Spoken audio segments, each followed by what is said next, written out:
babes, and welcome back to the Chase Life with Kelly show. I am your host, Kelly Chase. Guys, I have such an incredible guest on the show with us today. Her name is Sabrina Zohar.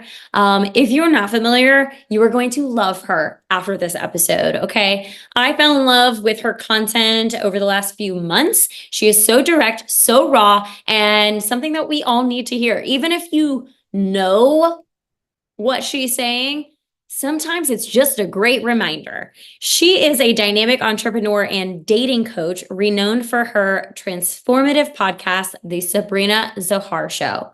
With a clear, no-nonsense approach to relationship advice, Sabrina's podcast has resonated globally, ranking in the top 0.05% of all podcasts. That's incredible. Each episode features practical tips backed by a board-certified and licensed psychologist, aimed at helping listeners improve their dating lives by fostering self-worth and personal growth. And I swear, y'all, like when I say her content is so good, her show is so good, it just hits you in the feels and makes you want to just become a better person. I don't say that lightly. Like every single time she posts, I'm like, yes, yes, yes, yes, yes. Especially because I need to hear it sometimes. So without further ado, let's welcome Miss Sabrina Zohar to the Chase Life with Kelly show. Hello, Sabrina. Welcome to the show. Hi, Kelly. I'm so excited. Me too. I really am. I mean, granted, I was just introduced to you a few months ago. And like ever since I've been following your content and listening to your podcast, I'm like, yes, like screaming at my phone every bit. And I love it. I just love how like unapologetic you are and raw and direct. I think far too many of us are, need that tough love. And I appreciate it when I can access it every day on my phone.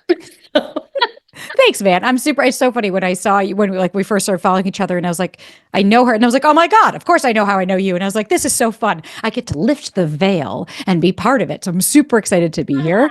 And as we were talking offline, I like to give my disclaimer of like, I am a fast talking, I've got ADHD, my brain works very differently than most people, and I curse a lot. And so I want to give the respect to anybody listening. If that doesn't work, I do not take it personally if you want to turn this off. But if you're down and if you're keen, we're going to show up authentically. We're going to have a great fucking time. And we're going to talk about a lot of stuff that I think we need to talk about. So I'm super excited.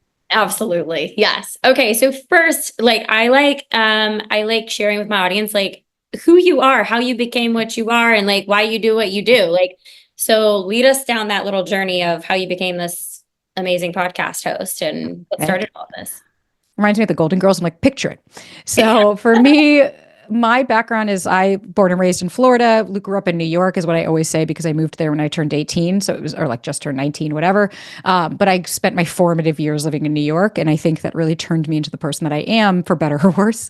But I learned a lot living, I moved out on my own at 18. I learned a lot about living on my own and being alone. But the irony was, for as independent of a person I was, and very much of I like my alone time. I like to live alone. I enjoy those aspects.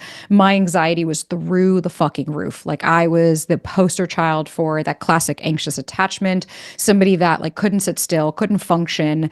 I would take so many naps in a day just to avoid having to sit in discomfort of not getting a text back. I turned vegan for a guy for 3 weeks. I did whatever I could to be chosen, but truly without realizing what I was doing, having no clue. And so this brought me to working in fashion in New York. Well, first I went to New York for acting and was like, that's not for me. Then I studied fashion and went to school for that and was like, all right, I'll do this, right? I could do something that I can kind of like and I'll find a way to make this enjoyable. And I just hated it. And I started my clothing company called Software in 2017 after my mom went to the doctor with a headache and they found 6 brain aneurysms. And I thought that was it. Okay, cool. I'm a business owner. I'm an entrepreneur. I want to be a clothing line owner. And still kind of realizing just not loving it, just not enjoying it. I love my company, but the process of having a product-based business just wasn't for me. And so I was doing podcast panels, all the while living in New York, moved to LA alone, single, just my dog. I was 31. So of course I had all the stigma and this and everything in the back of my head of where I was in life and being broke and just not having anything, right? Just not having anything tangible. And in the beginning of 2022, I was supposed to do Shark Tank. And okay, this is it. This is your time. And it was 7 months of preparation and interviews and all of the stuff, right? And I was like, this is it. And I was on set, and mind you, Nothing of right we have right now existed. This is just me being me. And really struggling living in LA. And at the witching hour, I was on set and they were like, "You're next. This is it. Like, here's your set." And they sent me home telling me, "I'm so sorry. We can't fit you on today. We don't have the space." And I spiraled. I went to a very dark place. And they did that again to me like another couple of weeks later. And at that point, I was like, I'm done. And I equate this to like a really bad breakup where you're like, where am I going to go? What am I going to do? That was my life. Like, this is what I thought was going to give me the freedom and the life that I wanted to live. Now, what am I going to do? And a friend of mine came over and was like, "Man, you talk about on every podcast, every panel, you're always comparing dating and relationships to your business life. I really think you should start creating content." And I was just like, dude, no one's going to care. Who am I? I got 10,000, I have 15,000 followers on Instagram for my clothing line, and that's it. And so I took to TikTok and I just started to create content and was like, I'm sure there's other people out there struggling like I am, being single, listening to the clickbait, listening to text this to get this, and being like, but I got a dick pic. I didn't get a date. Like, I didn't get anything from it. This person's not showing effort, but you're telling me what to do and it's not working. Feeling disconnected from myself, feeling consistently self-abandoning and burnt out and not knowing which way was up. And to make a long story medium, my dog passed away. And after he passed away unexpectedly, I just was like, I need to make a change. This isn't sustainable. And I focused heavily on creating content and creating an echo chamber that was different. And really pushing through my own triggers, pushing through being put down on the internet, pushing through trolls, pushing through meeting my partner, pushing through those triggers. And all of this to say in a very long-winded way for anyone who's still listening to my TED Talk right now, was I had to lose myself to find myself. I had to hit that rock bottom to realize that the things I cared about didn't actually matter in the long run. And I was focusing on things that weren't yielding me what it is that I wanted. And when I really focused on that and really started to do the work and really started to invest in myself and who I am, you're now looking at the girl on the other side of that. I love that. That's amazing. Okay, I had a couple of questions that popped up through all of that.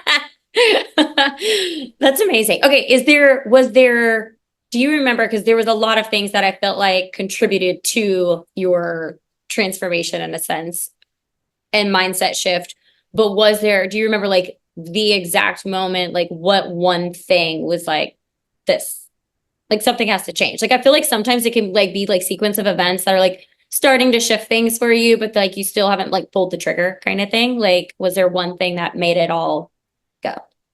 Yes. So there's in sequential order. So back to 2018, I was in a relationship. I was with my father, essentially. I was with a man that treated me virtually the same. All of the same triggers and wounds were coming out, and it was super unhealthy.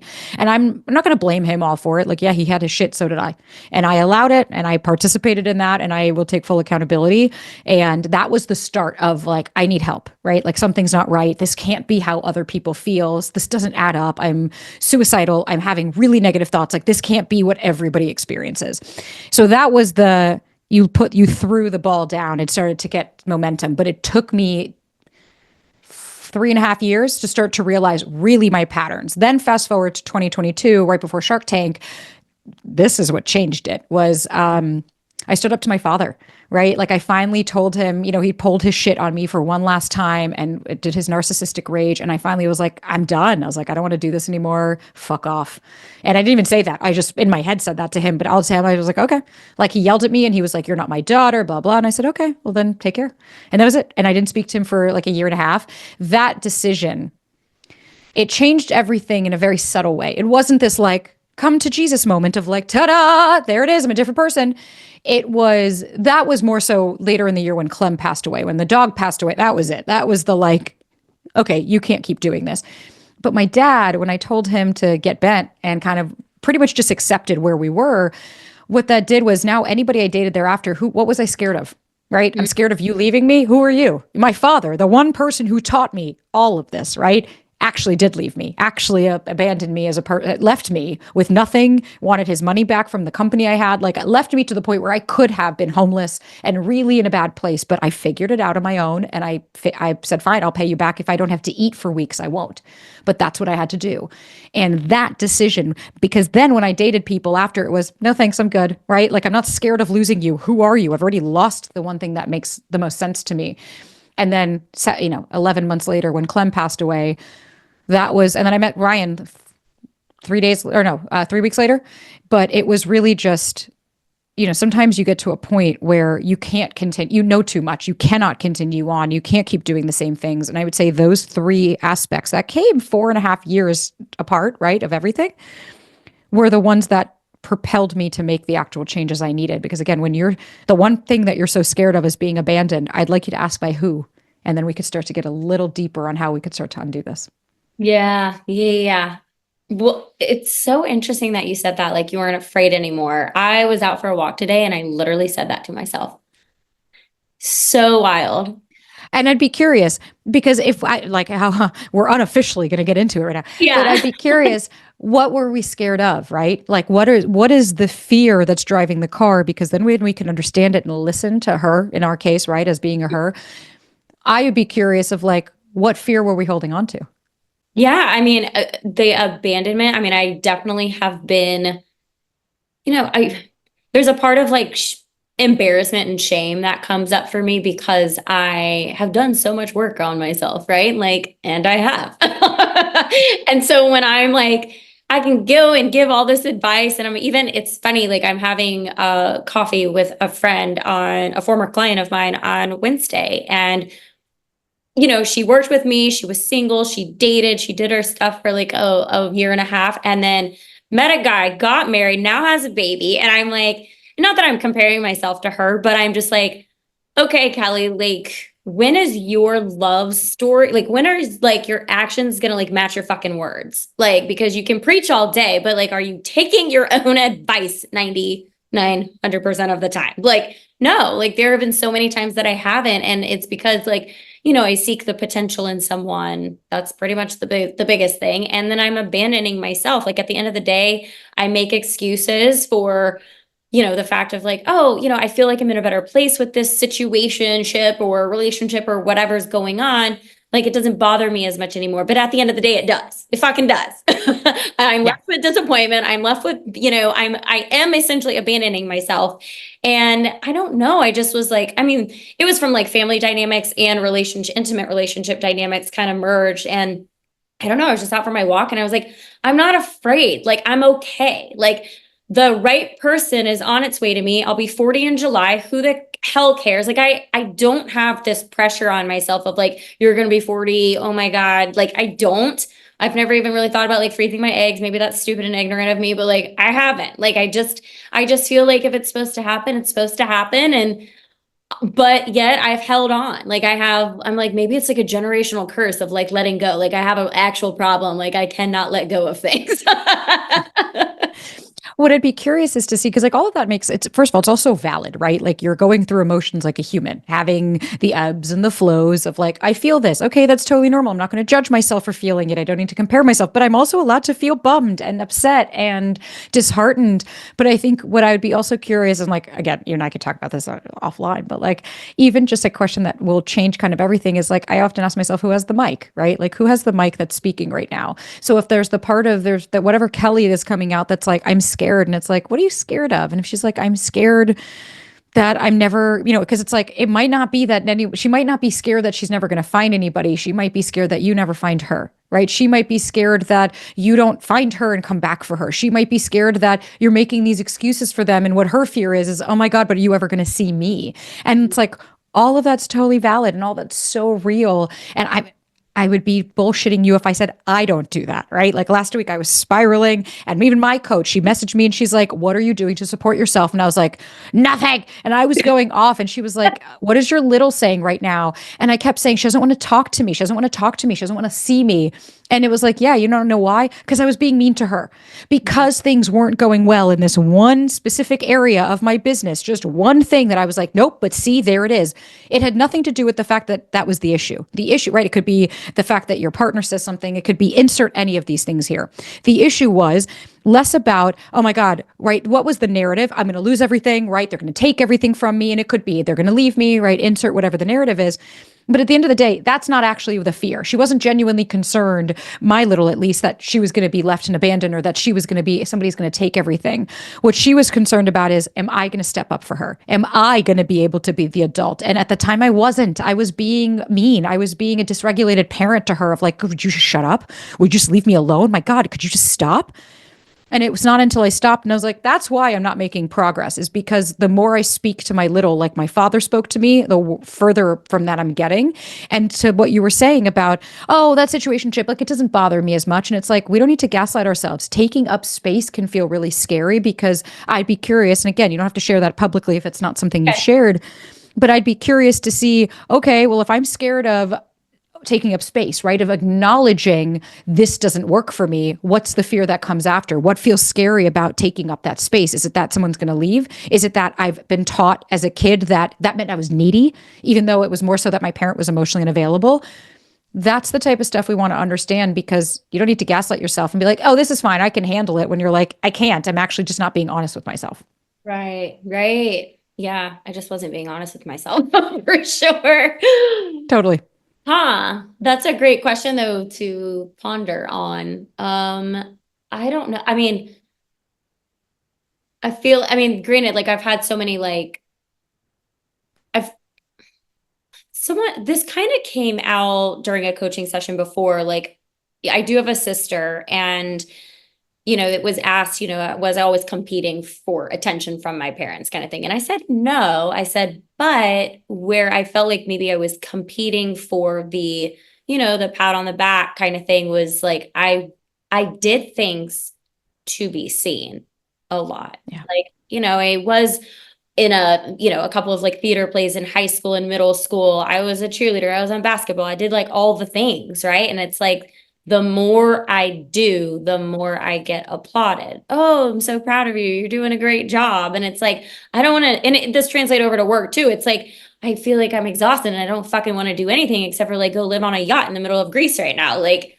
I don't want to do anything. I just want to chill. Like, stop making me do more. And I feel like that's like a defense mechanism of mine too. I like, whenever I feel like I'm in a good place, I'm like, okay, what else can I put onto my plate? And then like 3 weeks in, I'm like, I'm overwhelmed again. I'm burnt out. I'm being too much. I'm doing too much again, kind of thing. And I feel like, in a sense, it's like I feel like I do this like wavering back and forth. It's like I want to be seen. I don't want to be seen. I want to be seen. I don't want to be seen. And that's what it sounds like, is you're between your two, right? It's like, because we also have different parts. So there's a part of you that's like, but if we're seen, what happens? Oh my God, but if we're seen, yay, right? It could be the yay, look, we're going to get the applause, we're going to get the validation. And then the other part of you is like, but if we get seen, you know what also that means is that, but maybe they won't actually see us, or maybe that they're only seeing us because we're making noise and they're not seeing us for any other reason. And it's Yeah. so valid, Ooh. right? Because I think being seen feels scary. And that's why in dating and relationships, it feels so scary to be vulnerable and open up and all of that. It's like, because, and that's, it kind of segues us into a conversation that not wasn't planned, but I'm just going to go for it. Of like, Yeah, of we course. villainize the avoidant, right? We villainize the people that are like, well, they do this and they do this. But the reality is, all of this stuff just pushes us into our own avoidance. I have the classic anxious attachment and I have my avoidance. Like, I can sometimes shut down and just, the other day, my partner and I were having that. Ryan and I were talking, and it was a conversation that was tough for me, in a sense where like something had happened to transpire it. And he kept asking me a question and I shut down. I couldn't even make eye contact because I was dysregulated. I didn't feel safe in that moment speaking to him about what was happening, right? I needed to regulate my own nervous system. And I think it's really important for us to look at, like, well, where did we learn this from, right? For maybe somebody avoidant learned in their childhood that speaking up gets you hit. Speaking up, like that was my sister. Speaking up, she ever said anything, my dad would just slap her or hit her or do something to hurt her. So she learned, what's the fucking point? Why would I say anything to anybody? No one's listening to me anyways. And so you might want to be seen and you want to be heard, but then the other part of you is like, but that leads to hurt and to pain. And that's okay. What we want to know is like, what do they need from the adult us right now? Because we can't change anything. We're not, like my friend Britt Frank always says, tell your littles they already lost it, right? I'm scared I'm going to lose this. You already lost it. Because what they're scared of, we already did. It doesn't make sense because it's not in the current present moment. They're coming from the amygdala. They're coming from the part of your brain that stopped growing when you were 6, your fear center, your control, your emotions. And when you come from that space and you're not fully formed and in your developmental brain, you're going to sound like a kid more often than not. Yeah. Wow. That was good. That was good. Oh my gosh. I am just like perplexed, still sitting on the space that I like.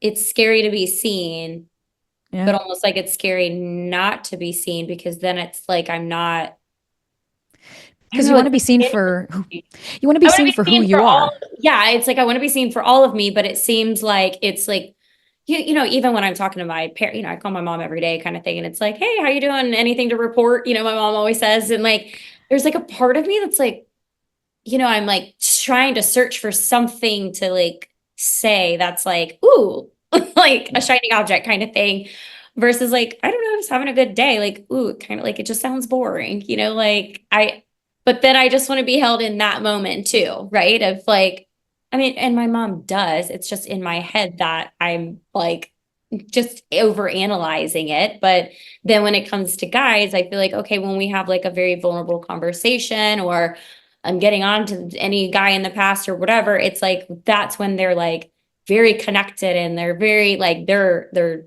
listening, and they're there, and I'm like, oh my gosh. And I had a conversation with a guy friend of mine one time, and he was like, he said something about, he made an analogy about the ninth swing, alluding to golf. And he goes, oh, like every ninth swing, you get the like the compassionate, the guy who's going to listen. And then it like kind of loops you back into their like looping pattern of narcissism or whatever. He's like, because you're constantly like seeking that validation. And there's just this ninth time that they're going to give it to you. And you're like, it's like your endorphins are there. And it's like, wow, we feel so connected. We communicated so well. Okay.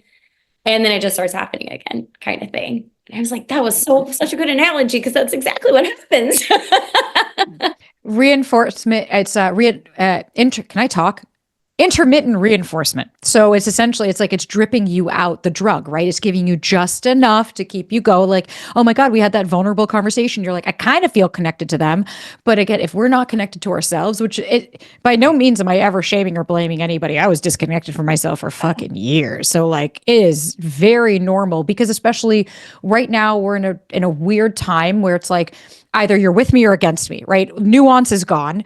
We have everything is like a bumper sticker slogan. It has to fit on a saying for it to feel like, okay, I can resonate. And I think part of that is like, to the example of the ninth swing, is like when we're constantly looking under every rock to be like, is it under here? Is it under here? Is it under here? It's like you may inevitably find a seashell under one, right? You're going to lift enough, you might find something.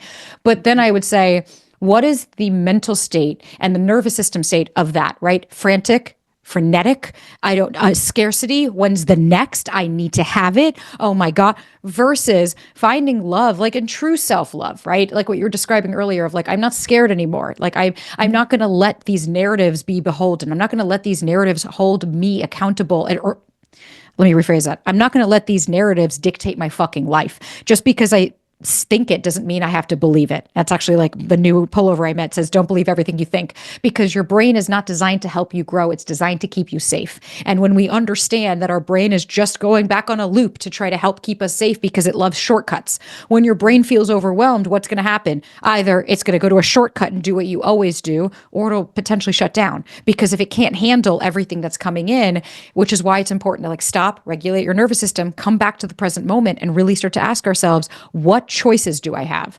Right? Mm-hmm. What choices? I'm not waiting to be chosen. I'm not waiting for you to tell me it's going to be okay. What choices do I have right now? And if we can come back to that question more often than not, you'll be able to answer from a place of empowerment. I love that. So tell us, you mentioned, just regulating your nervous system. What are some ways that people can do that? Regulating could look depending on where you are. So for anyone who's not familiar with the nervous system, which is still something like we hear the words, but we don't really, like nobody's really teaching us. You've got two parts to the nervous system. You've got I'm just going to call it the emotional part, right? It's more like that logical. And then you have your muscular part. So more often than not, people talk about like polyvagal theory, and that's really the feelings, the emotions. But one thing people don't really talk about is the muscular aspect of like, you need to mobilize your body in order to move, right? And so it is twofold. So depending on where you fall, so right, there's vagal ventral, which is like, I'm safe. So that's where I can give and receive. I can feel joy and exuberance, right? Like I'm in the moment and I can receive. And that's why, like right now, you and I were able to have a conversation, but let's say a man with a knife came up, or a tiger. One of us, potentially, or both, would go and get into dysregulation. That essentially means your nervous system is coming online to be like, danger, danger. Oh my God, there's something not safe. Mm-hmm. And you'll go into one of two ways, right? There's fight or flight, which is that parasympathetic or sympathetic energy. So what we think about as sympathetic energy is mobilized, right? Think about the man with a knife comes up or a tiger, you're going to run or you're going to fight them off. That's one way. Then if you go down further on the ladder, then there's freeze or fawn. So think about if the tiger came up, if you just froze, right? It would think you're dead. It would drop you. The tiger would walk away. What would happen? You'd mobilize your energy. You'd come back up. You'd run for safety. You'd get to safety. Mm-hmm. Or fawn, right? People pleasing and going into that space of your body is shut down and you're like, if I just say yes, please, will that make you go away? And so when we think about, we have to first ask ourselves, where am I on the ladder, right? So sometimes I have so much mobilized energy, I feel like I'm going to come out of my skin and you're like, I can't sit still, right? You're like bumping into things, you're frenetic. What we want to do with that is we want to safely move the energy. So like, I'll give you an example. I have trolls on the internet that just love to tell other people how to talk. And it's like I got one and my coach literally said, punch the air. She's like, punch the air, fight the tiger. Because I started to just punch, right? You could take a pillow and beat it on your couch. You could do jumping jacks or fast feet. What you're doing is then if you stop and you're like, okay, I'm safe, right? I fought the tiger off. You're tricking your body to going, look, I got rid of that energy. I'm safe now. If you go down and taking a walk, a beautiful way to regulate, because when you're walking, you have bilateral movements. And so if you can do for a walk, like just go outside, literally stop and be like, there's sun on my skin right now. I feel really good. If you can say, I feel and name an emotion, you just turned your prefrontal cortex back on, because when you get dysregulated, it turns off. You go offline and that whole cognitive functional thinking gets turned off completely and you go right back to being a child again of just survival. So if you can stop and even name it to tame it, right? I feel really anxious. Okay. By doing that, I'm in the moment, right? Well, I feel it right now, not I feel it yesterday. Going for a walk. Then if you say I'm dorsal, I shut down, I can't move. We want to mobilize, right? You're immobilized. If somebody broke their leg, you're not going to have them start jumping up, right? So maybe it would be sitting up a little straighter and just like moving your shoulders. Maybe it would mean doing the tense, and let it go. Maybe that means a cup of tea. Maybe that means a blanket and just wrapping yourself to feel like a hug. Maybe that means calling someone and co-regulating with a friend or someone you trust that you feel safe. The goal of regulating your nervous system is to create a safety internally so that we're not seeking that external, oh, it's my phone. Oh, it's this, it's the other. You can come back home to yourself and your window of tolerance of what you can handle, those peaks and valleys, starts to expand. Because if I can sit in that emotion for 90 seconds, which is actually how long it takes for an emotion to run its course, I'm allowing my body and my nervous system to expand its window of tolerance and I can handle more. Oh, that's interesting. 90 seconds. So if you just presence the emotion for 90 seconds, you're good to go. The way that it works, yeah. So the way that it actually works, so like, let's say you wanted to practice this. If you're in practice, set your clock for 2 minutes. Literally set it for 2 minutes. Sit down and all you think about, it's not the narrative. That's the problem. Every time we're like, but maybe it's this, but maybe it's this, that restarts the clock if you feel it. What does that mean? So let's say for instance, I'm sitting here saying, okay, the clock, I just started for 2 minutes. Okay, I feel it in my chest. What do I feel in my chest? It feels like a black spiky ball.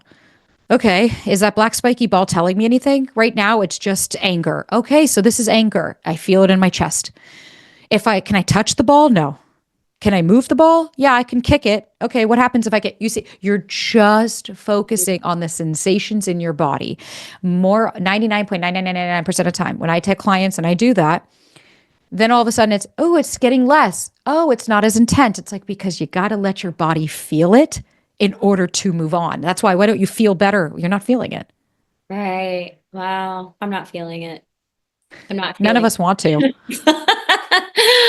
No. Again, I've been introduced to things like that though. I'm like, wait a second. I went through a course and they were actually talking about that. So yeah, shit.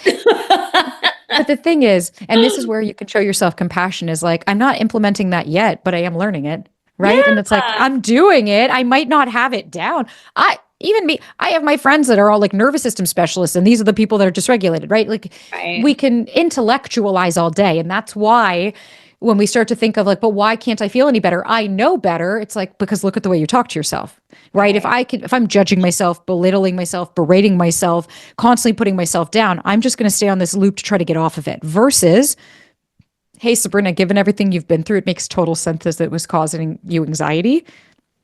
But no matter what, I'm really proud of you for showing up. It's a way So to handle it. yeah, yeah. Like repair, you're like you're parenting, your big you, little you. Exactly. Oh man. And the I more that know. you do that, the more obviously that those loops and the shaming and everything like that just becomes less and less over time because you're constantly acknowledging your feelings actually and your emotions. Exactly. That's part of emotional availability, right? Like I had one client and she said, I'm emotionally available. And I was like, what does that mean to you? And she couldn't really answer it. And I was like, I'll tell you this. I said, you want to know why I asked you? I said, because when I asked her off the bat, and she was very everything was intellectualized. She knew everything about everything. And it's like, yeah, but that's the problem. You're not implementing it. It's not a lack of information, it's a lack of implementation. You got to actually start to do a lot of these things. And the reason I had asked her is because when we started our session and she was saying, obviously if you're coming to me, what are you coming to me for, right? And so what's the issue? Why are you making an appointment here? And she says, I'm dating right now, newly divorced, all that stuff, yada yada yada. And when I said, okay, well, what is it that you want in a relationship? She's, I don't know. And I stopped and I said, but do you think somebody emotionally available? Do you think that's the answer? I don't know. And I was like, but that just shows us the disconnection. And that is okay. Emotional availability. That's why I say a lot of anxious folk think, no, I'm available. And it's like, now constantly talking doesn't mean you're necessarily communicating. And when we Right. just have a constant stream of, but this is what's happening in my brain, part of the emotional intelligence and availability is to process it and to be like, okay, my partner says this. Instead of just lashing out or shutting down, I stop and say, okay, that really impacted me. Okay, well, this kind of reminds me of my dad. Oh, there it is, right? Like off the bat, if I say I kind of feel like a kid again, I already know where I'm at. Or that was really rude and I'm going to talk to my partner about it, right? Right. It's all Yeah. part of it. Huh. Do do you believe, like based on your experience and everything, that most every wound, quote unquote, comes from an actual parental wound, or can it be from something else, but maybe still between the ages of 0 to 7 years old? Can totally happen. It can come from a multitude of things. But what we look at is like when we're talking about attachment styles, it's your caregiver. So who did you spend the most time with, right? If it's your uncle, your aunt, like one of my really good friends, her siblings are 16 years younger than her. So her parents had the siblings when she was 16. And so it's conflated things, right? So the siblings also see her as a mother, but she's obviously not their mother. But so it can. But what we want to look at is one, who taught you that, right? So like I'll hear this all the time of like, no, I didn't learn that from my childhood. I learned that from my first boyfriend in high school. And it's like, okay, well, what happened? Who did you go to when you were feeling sad? Who did you turn to, right? Because if you have a secure home and you have two people in the household, right? Or even let's say, I don't care what the who they are, as long as you have parental units, right? Caregivers that are above your age group. For instance, if I was dealing with a lot of like when I was in high school, I was boy crazy. And I, for a long time, oh no, whatever. I've got two parents that are home, right? Like, so it can't be that. Well, no, I was boy crazy because who would I talk to at home? I was just, everything was external because I'd go home and my father was never there. My mother was she was disassociating left, right, and center. My brother was the problem child. My sister was like a super avoidant, didn't want to talk to me. So what we look at is who did I turn to for comfort? Who did I go to when I trusted? And if you're like, oh, fuck, yeah, I see what you mean, that's where we learned this from. So, sure, could it be friendships? Absolutely. But what we say is, but if you have two amazing caregivers, right, that would be there to say, hey, you know what? Your friend did that to you, and I'm so sorry they did that to you, but please, I want you to know that has nothing to do with you. You're amazing and you're beautiful, and I value and see you. If you didn't have that present, doesn't mean your parents are bad people. Well, then where'd you learn it from, right? And so we want to say, where'd you learn that your self-esteem, that you're not good enough, or that you're too much, or that no one's going to like you? Sure, your friends mimicked that, but who taught it to you? That's what we want to look at. Okay. So in your situation, for clarity, like if your dad wasn't, like your parents weren't giving you that, you're saying, how did you learn that then? Yeah. Who would, for me, when I was growing up, who would I turn to when I had somebody that was being mean to me at school? My father would dismiss me and just get over it. My mother was never there. Like no one was really home. So I learned at a young age, there's something wrong with you. Not only has your father Right. taught that to you, now it's being replicated because your friends don't like you. I knew there's something wrong with you versus You've got a boy that's being mean to you in middle school, but then you go home and you've got amazing parents. Doesn't mean it won't still hurt you, but you learn different coping mechanisms and ways to deal with it. You might not grow up with this high anxious attachment. You might have insecurities because you're a human, but what we want to look at is like, who are you talking to when these emotional reactions come out? Is it really the person in front of you, or are you trying to talk to mom or dad? Mm-hmm. Yeah, absolutely.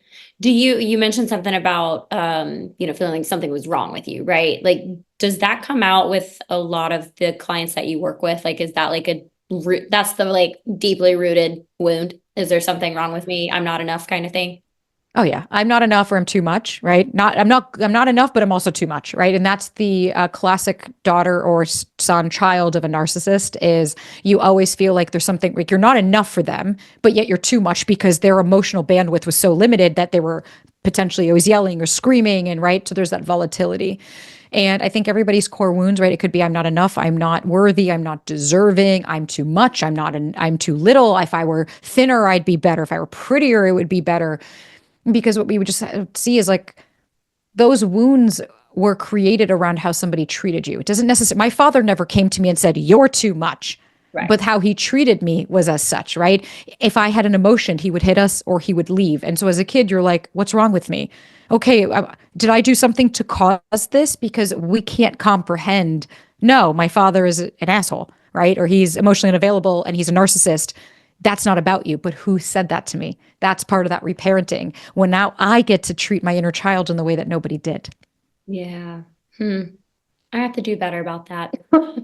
Just because, I mean, again, obviously I've learned a lot of this and whatnot, but I feel like I still have, and you said it earlier, you kind of did the same thing to yourself too, just recently, but it's just having the awareness and showing yourself that grace and compassion. I mean, I discovered a handful of, I don't know, I guess like through all the work that I've done, I'm like, okay, well, it comes from this and it comes from this and it comes from this. And that, there's something wrong with you.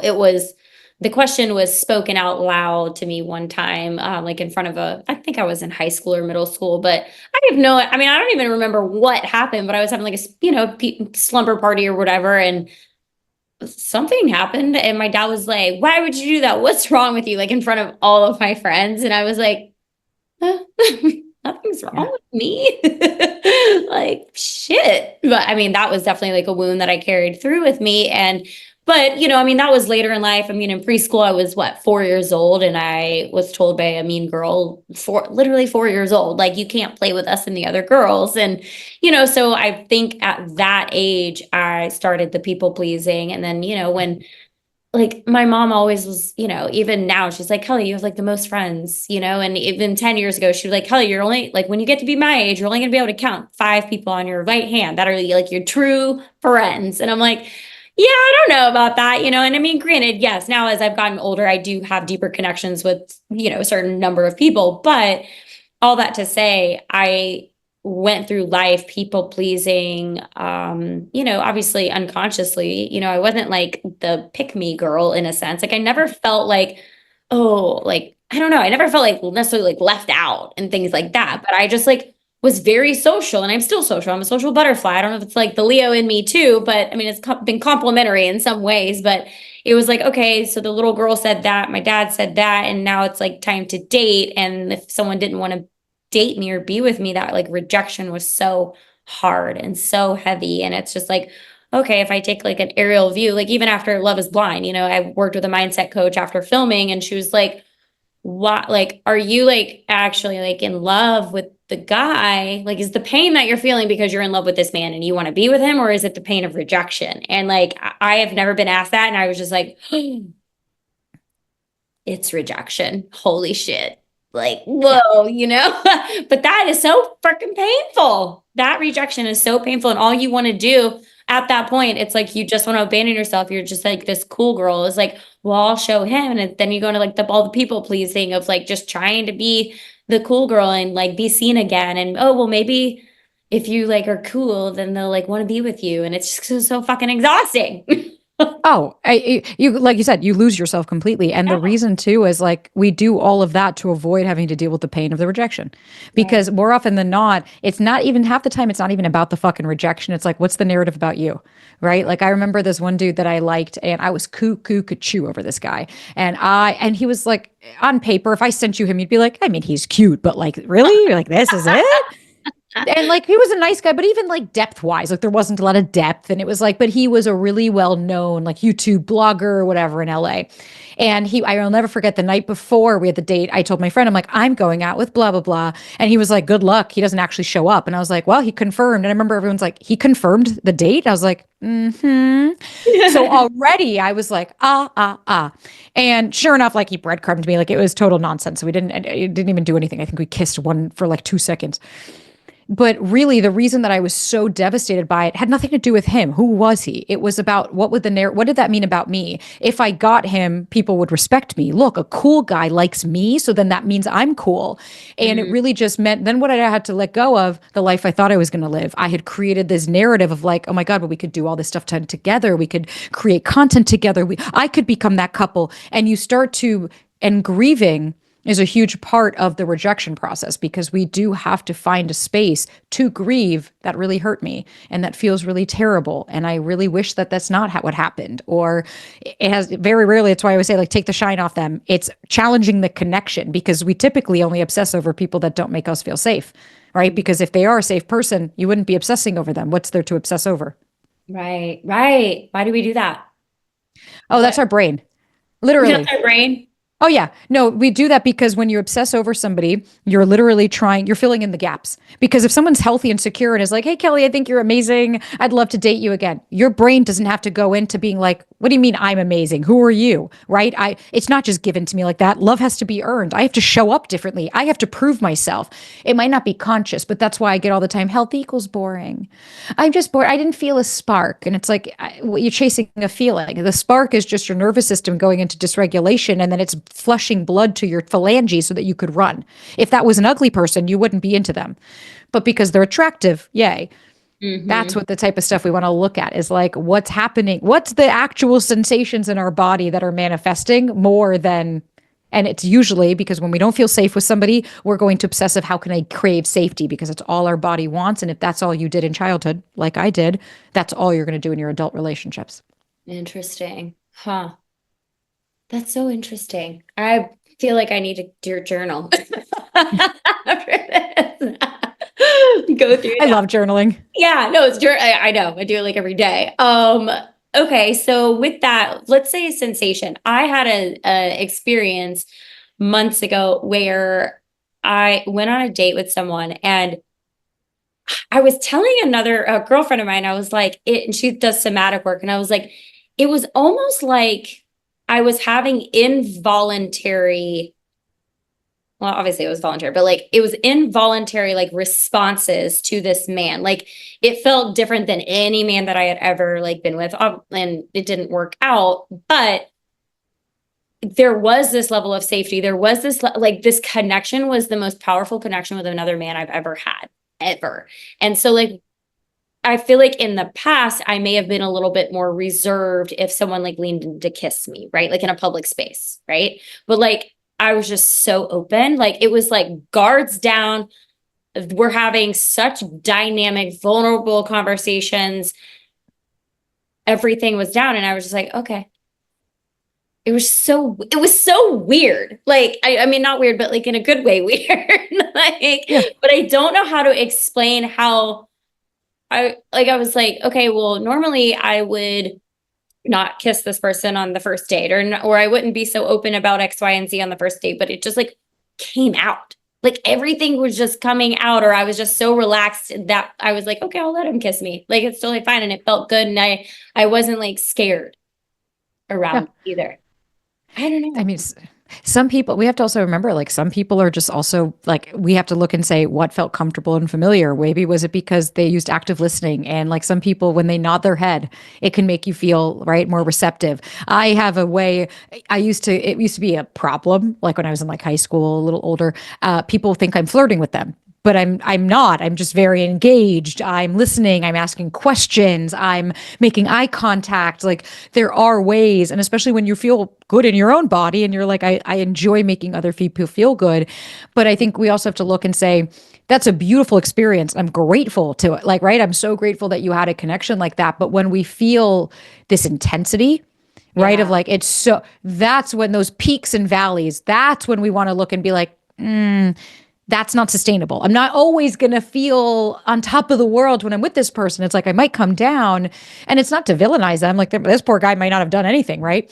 But it's Yeah. more just to say we can't build a connection based off a feeling. And I think a lot of people are chasing that. I'm not feeling the spark. I don't feel a spark with you. And it's like, but that's the problem. If you always want to feel like a high with somebody, then you're constantly going to get disappointed, because part of being in a secure and healthy relationship is it's very stable.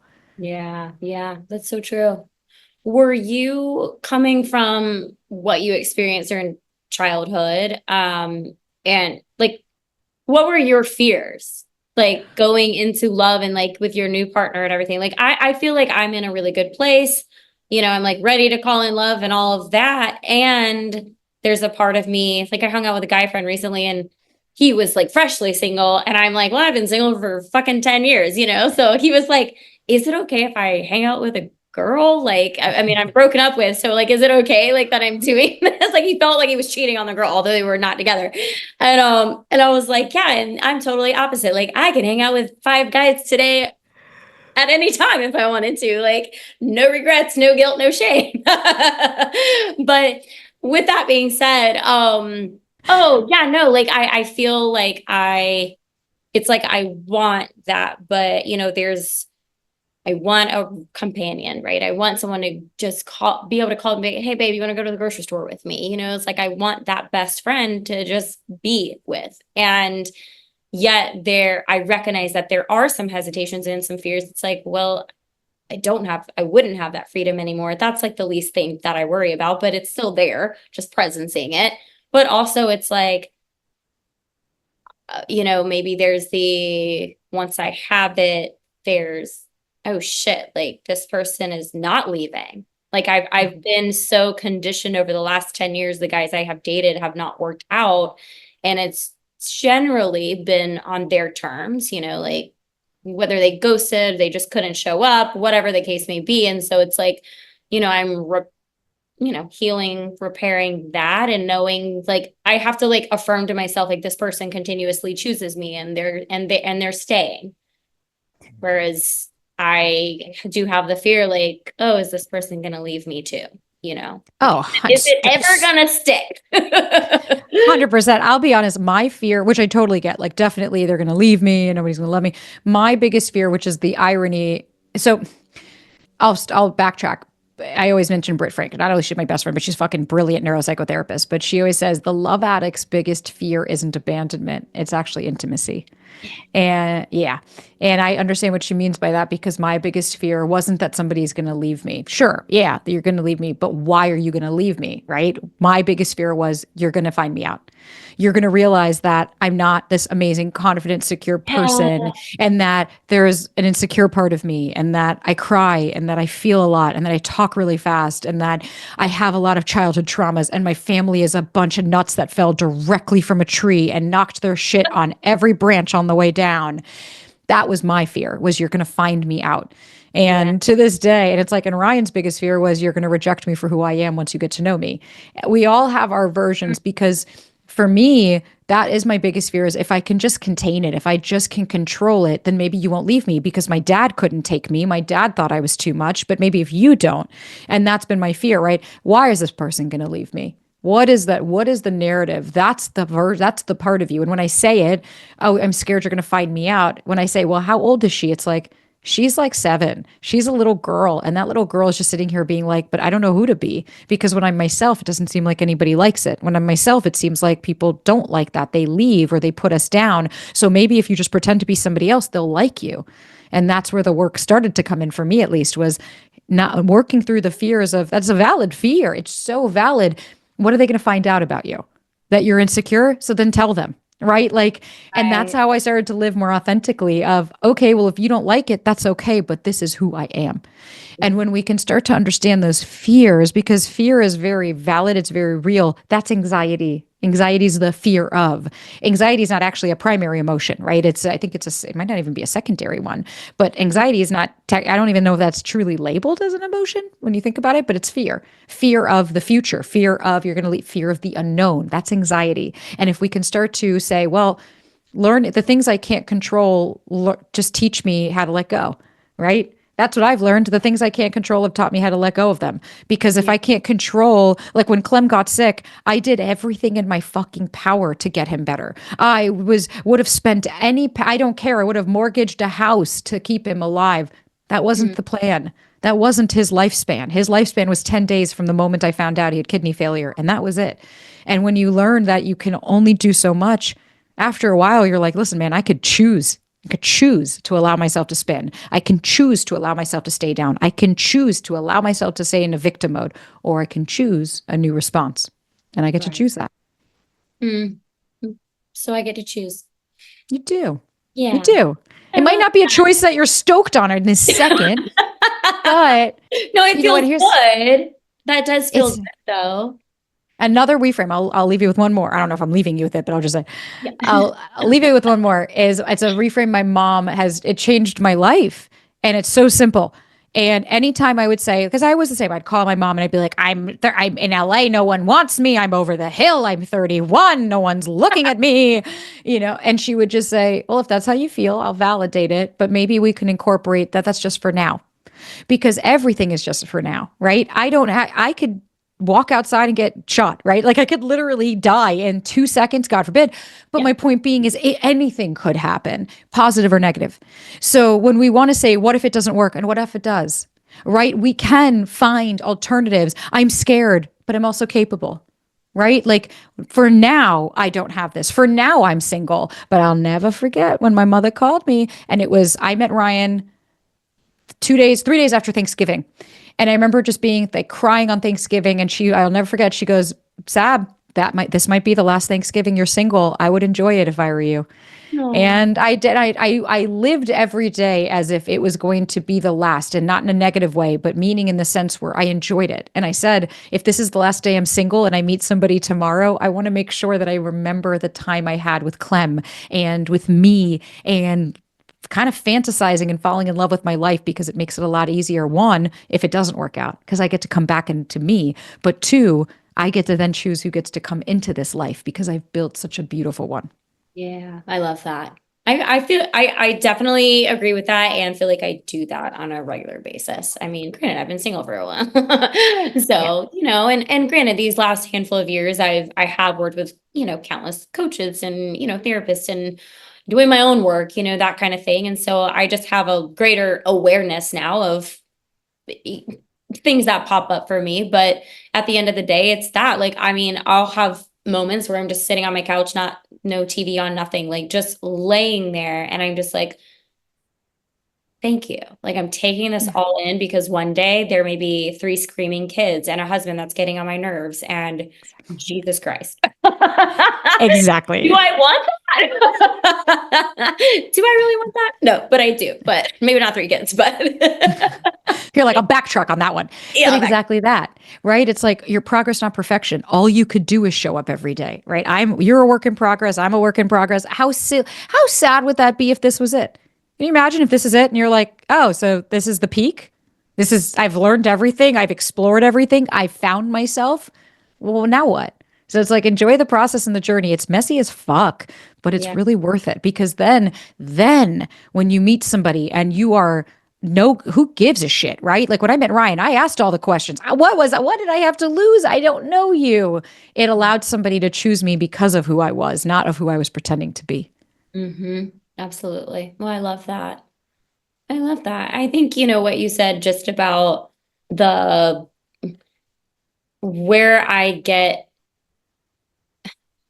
what is it, like healthy is boring or whatever kind of thing, Yeah. like where I am just me, that is what I guess that's what has been the narrative Yeah. of my dating. It's just like, okay. And like although I can be, there was a experience I had. I dated some guy and I was like, he one time like referenced me to like, he's like, you've just always been this like happy, like sunflower. And he was like, where's my sunflower? Because we dated and I was not the sunflower every day, Yeah. And I'm like, bro, I got shit. Like, I got Yeah. a lot of shit going on. Like, it's okay if I cry. It's okay if I'm sad and I'm disappointed and I'm angry and I'm frustrated and I'm insecure and all things. Like, this is all of me. And again, that didn't work out. And, I'm grateful for those experiences and, the lessons and gifts that each experience has taught me.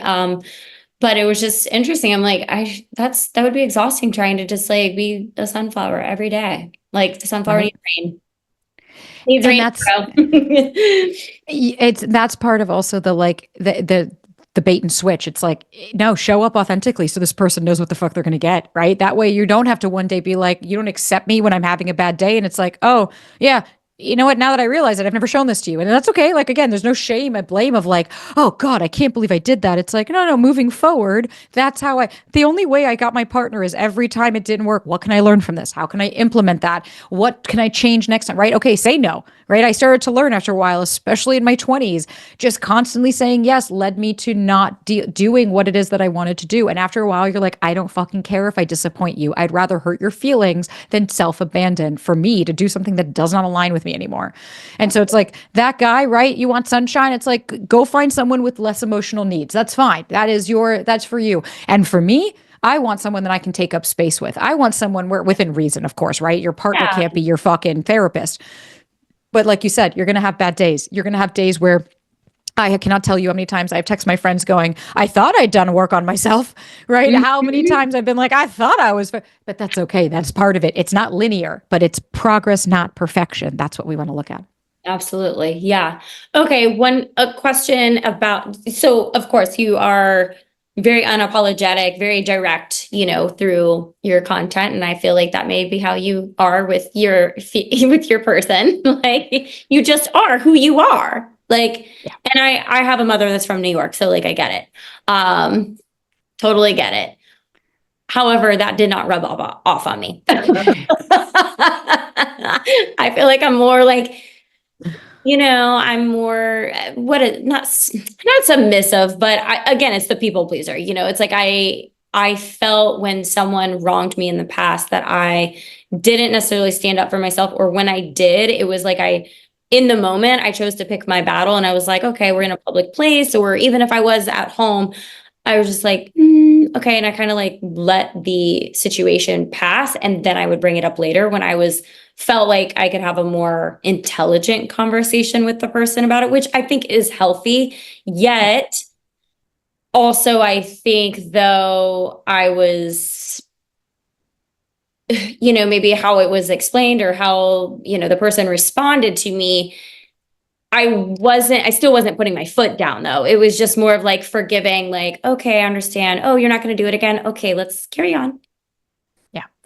Which also is like where we go into, you were taught that, right? If your mom had it, and again, it couldn't be nothing against her, right? If that's her personality, then you were taught, okay, well, nope, be a little smaller because that person's taking up a lot of space.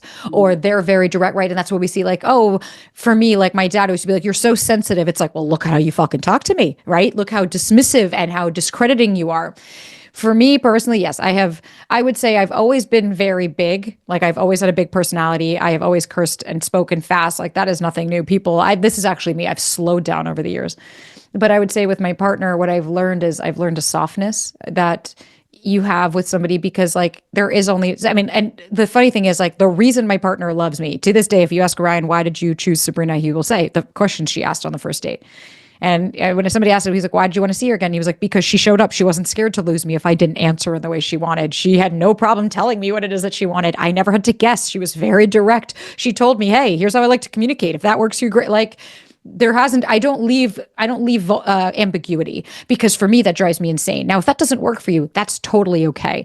But what I've learned over the years is like, I don't speak to him how I spoke to him when we first met. I've learned that like I have a softness because he shuts down, and I want to be able to support my partner. He also isn't as blunt and direct with me when I'm dysregulated. He's a lot softer and kinder. And I think there's when you're with somebody where you can be yourself, you find a balance because I don't have to be as direct and blunt because you're listening to me. So if I say it once, I said it, great. Okay, thank you. I can move on with my day. And I think it's really about, yes, knowing and understanding yourself and being growth minded and leaving space to grow, to evolve. And for you, it's like, instead of us living in the like, oh yeah, I'm a people pleaser, it's like, no, was for sure. Like you said, I was, and I let go of that and I'm learning through it. Now I get to rewrite the narrative. Maybe I still have people pleasing tendencies that help keep the peace, right? That I don't scream or get irate or I take a beat before I speak. Those are positives. But with the right partner, I won't have to self abandon because they're going to give a shit about how I feel. They're going to pay attention to me and ask me questions and listen to me. I can disarm and learn new coping mechanisms because we hurt in relationships, but we also heal in them as well. Absolutely. I love that. What, okay, one or two more questions. Okay, as far as you mentioned, when you met your person, when you met Ryan, dating, right? Like, okay, so what I am that type of person that's going to be very direct because I'm looking for my husband, right? Like, I'm not here to date and like fuck around anymore. Like, so I appreciate whether it's me asking those questions and appreciate the guy responding very transparently and or the guy doing that. And I love the fact that I've been attracting men who are doing that, but maybe share with the audience a couple of those questions that, you aren't afraid to ask on a first date or second date. Like, let's get to the point. Let's figure out if we're compatible, kind of thing. 100%. Yeah. Intentionality is sexy as shit. Right. Yeah. And it's like, you know what I mean? Just because someone says they want a relationship doesn't mean they want one with me, but like, it's important to understand where they stand. So a couple of things. One thing that I ask all the questions, and then after that, we want to address and see, are they being consistent? Consistency doesn't mean that they text you every day at the same time. It means that their words and actions align, right? So if they say something, they do it, they say it, right? When Ryan and I first met, I asked him, how'd your last relationship end and what did it teach you about yourself? I don't care about your ex. I can give a shit about her. I want to know, do you take accountability? Do you take ownership? Did you learn anything? Or are you going to say all your exes are crazy? Right? I asked him, how do you handle conflict? And he was honest. He's like, in the past, I've shut down, but I've done a lot of work on myself and I've moved through those avoidant tendencies. And now I really like to, I might need 20 minutes of space, but I do like to talk about them head on. Great, cool. Let's talk about that. Another one I like to ask is, what is something that you changed your mind about recently and what prompted the change? Are you growth minded, right? Have you maybe come up and been like, I used to think this and now I think this? Another great question is, what does a serious relationship look like and mean to you? Right? Does this person say, I just want someone I could do stuff with? And you're like, okay, what is that stuff, right? Like, what do you mean? Or what are things that you used to accept that you're no longer willing to in a relationship? Do you want to get married? Like, I remember asking Ryan, I was like, what are your political affiliations? Do you want to get married? Because I want to make sure I don't need to have it. If you and I have a conversation and go, hey, I don't align with that. You're allowed to say that. You're allowed to go, I don't know that I see it that way. As long as it's a conversation. Yeah, you know what I do? Oh, okay, cool. What about this? Oh, and this. Blah, blah, blah, blah, blah. Where it becomes is a non-negotiable. If, let's say, religion, race, ethnicity, I don't care. Insert, here it is.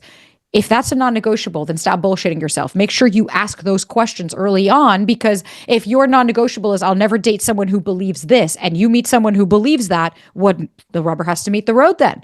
And you won't know unless you ask. Mm-hmm. Absolutely. I love that. Ooh, those are good. Those are good.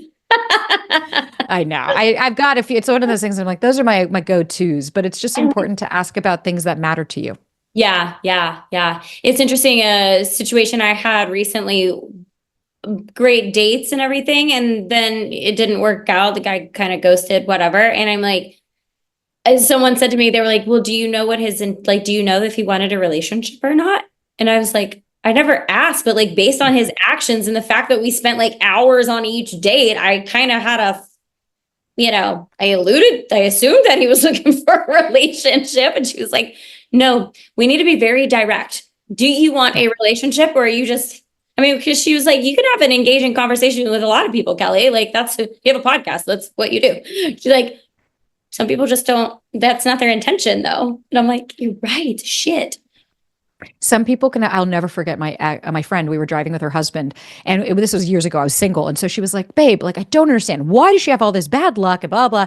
And I remember he looked and he was like, okay, taught me. And I said, well, we had this amazing date and blah, blah. And he was like, okay, that's where you're going wrong. And he was like, if you're a dude and you see that there's a potential to get laid, you're going to have a good time. He was like, because at the end of the night, there might be something for you. And he was like, and for most dudes, they're going to see that out. And if it doesn't happen, that's cool, but they're going to try. And Yeah. it's like, and I've seen that you can have a great time with someone. That does not mean that I want to be in a relationship with this person. That just meant that this was a really fun night. That might not mean that I have any intentions of anything more than that. And I think it's important. And again, just because someone says, oh, I want a relationship and all that. Okay, let me see your actions and words align over time. Let me see within the next 2 to 3 to 4 months that you show up consistently, that this person shows up for me in 2 to 3 months. Then we'll have a conversation. Right. Yeah. And trust is conditional. It has to be earned over time. It's like a contract. I send the contract, you sent it back. Okay. Now we have to renegotiate until we both say, I'm good with this. This works for me. Yeah. I love that. I'm peacefully and patiently waiting for that. It's coming. Like you exist. I It know is. they exist. Yeah. Oh, I agree. I agree. I definitely agree. It's interesting because there are times when I'm like, okay. I mean, I had someone ask me recently, they're like, what is your red? Like, what do you think a red flag is of you to other people? And I was like, I'm too public. I mean, to me, I'm fine, whatever. But like to a lot of men, I'm too public. Like, and 100%. I've had guys tell me that, like, I can't date you because you're too public. Like, I'm not. I don't want my life online. I don't want you talking about me, us, anything like that. And I'm like, okay. And, a part of me, did say, well, I'm always going to have that conversation of boundaries with anyone that I'm with.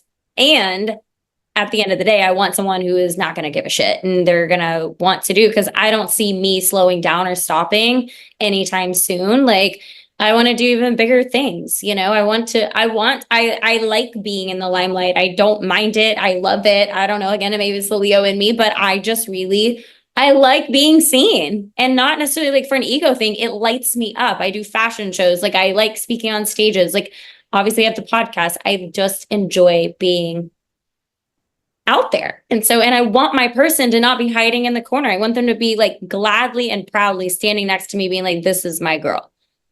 Yeah. Yeah. Oh yeah, wait, that's Ryan. What we always say is he's the frame and I'm the picture.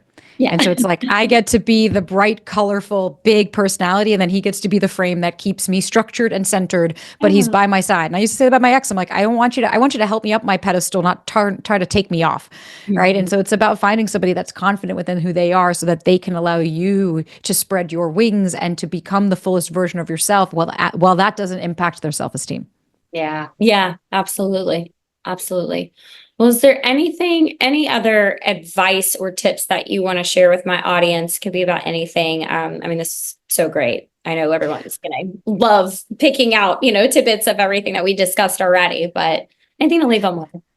I think just at the end of the day is like, if you're so focused on somebody else choosing you, you've already lost yourself. And so right now, if we can make this promise to yourself, maybe this is the moment where you say, I'm done. I'm done. I'm sick and tired of feeling sick and tired. I'm done accepting the bullshit. I'm done accepting the breadcrumbs. I'm done putting myself down. I'm done doing all of these things that haven't been helping me. And it's time for me to come back home to myself. Because once you do, I'm not guaranteeing you'll meet somebody. I'm not God, and my crystal ball's in the shop. But what I am saying is it'll make this process a lot fucking easier, and it'll make it more enjoyable, and it'll make it to where you're not so thrown off every time something happens. So focus on coming home to you. And I promise you from there, your life will fucking change. I love that. I love that. Well, thank you so much. Where can everybody find you and work with you? Plug yourself away. Thanks, man. Thank you Yeah. for all listening for this long. So sabrinazohar.com is just the website. I'm writing a book right now, so a Oh, little crazy. Yeah, it's not out for like another year plus, but like in the process. yeah. So it only like just have the courses now of ways to work with me is just that way. And then my new merch came out. So I'm so excited. But Yeah. yay. And then just the Sabrina Zohar show. It's now really just becoming a lot of solos. It is just me talking, but Yeah.